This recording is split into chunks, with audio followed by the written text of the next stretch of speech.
नमस्कार, मी राज आणि शेतीराज यूट्यूब चॅनलमध्ये आपलं स्वागत आहे। तर मित्रांनो, तुम्हाला माहिती आहे आता पाऊस झाले, आता 5-6 दिवस झाले सुट्टी दिलेली आहे, त्यामुळे शेतीचे कामही व्यवस्थित झालेले आहे। आणि आज आपण आपल्या शेतामध्ये आहे सकाळी, आणि सकाळचं वातावरण पहा इकडे कसं आहे। आमचा भांडा बैल चरतोय आणि बाकीचे इकडे हे चरताय, आणि इकडे इतकं मस्त वातावरण झालं। उन्हाळ्यात कसं भयान वाटायचं, पण आता एकदम मस्त वाटतंय। चौकडे आता मस्त हिरवंगार रान झालेलं आहे, त्याच्यामुळे असं भारी वाटतंय।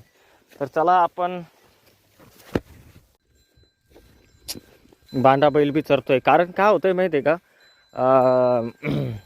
सध्या गवत ते खास नाही आहे, पण चरते बिचारे इकडे तिकडे। इकडे धन्नो पण चरती आहे, जाळ्या जुळ्यामध्ये घुसून का चरते ती। आणि आपण हे बेट लावले होते पहा, आणि विशेष काय झालं माहिती आहे का, त्याला आता पाणी नाही आहे। पाणी गेल्यामुळे आपण त्याला आता ठिबकचं पाणी सोडलेलं आहे। पहा तुम्ही, विशेष असं कार्यक्रम जबरदस्त जमलेला आहे त्याचा। काही बेट शिलगले, काही शिलगले नाही, त्याच्यात आपल्याला पुन्हा नवीन बेट लावायचे। कारण कसं होतं माहिती आहे का, काही शिलगले काही शिलगलेच नाही, असा कार्यक्रम होऊन चाललेला आहे।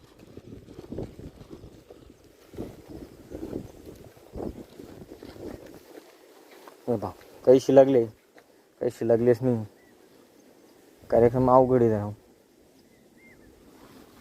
आपल्याला इथे अद्रकीचे बेड लावायचे, आणि अद्रकीचे बेड लावण्यासाठी आपण इथे सेंटर काढतोय, आणि आता ते लवकरच सेंटर काढून घेतलेलं आहे। तर ह्या आंब्याच्या आसपास आपलं सेंटर आलेलं आहे, आणि त्यासाठी आता ठिबकचे जे पाईप आहे आपण ते काढून घेतोय, आणि ते आपण फिल्टर लावलेलं आहे। त्याकडे पहा, हे जे फिल्टर लावलेलं आहे, आता हे फिल्टरपाशी इथून पाणी इकडे येणार आणि इकडून जाणार। कारण कसं राहतं, अद्रकीला चांगलं व्यवस्थित पाणी पडलं पाहिजे असं मला वाटतं, त्यासाठी आपण ही नाली पण खणून घेतलेली आहे। इकडे आपल्या छड्या पडलेल्या आहे, आता त्या छड्या आपल्याला पांगवून घ्यायच्या आहे।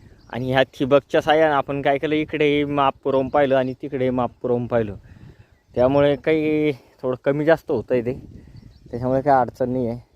असं याच्या आसपास आपल्याला सेंटर काढायचं आहे,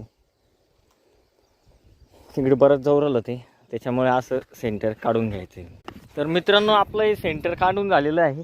आता ते घडीत जास्त हे उरलं, जास्त कमी बी उरलं, समजू राहिलं नाही नेमकं सेंटर हे येतं का ते येतं। कारण काय होतं, हे जे वावर आहे ना, ते असं फिरलेलं आहे, असं क्रॉस फिरलेलं आहे, त्याच्यामुळे काय होतं आहे की घडीत तिकडे जास्त भरतं, घडीत तिकडे जास्त भरतं। त्याच्यामुळे आपण याला आता अंदाजे सेंटर मोडून घेणार आहे, कारण तिकडे चढ आहे, तिकडे ढाळ आहे, तिकडे अंतर जास्त बी असलं तरी पाणी जाणार। तर चला, हा व्हिडिओ कसा वाटला तुम्हाला नक्की कमेंटमध्ये कळवा। वारं खूप चालू आहे, पाणी आता किती दिवसानंतर येतो हे खूप महत्त्वाचं आहे। 10 तारखेच्या नंतर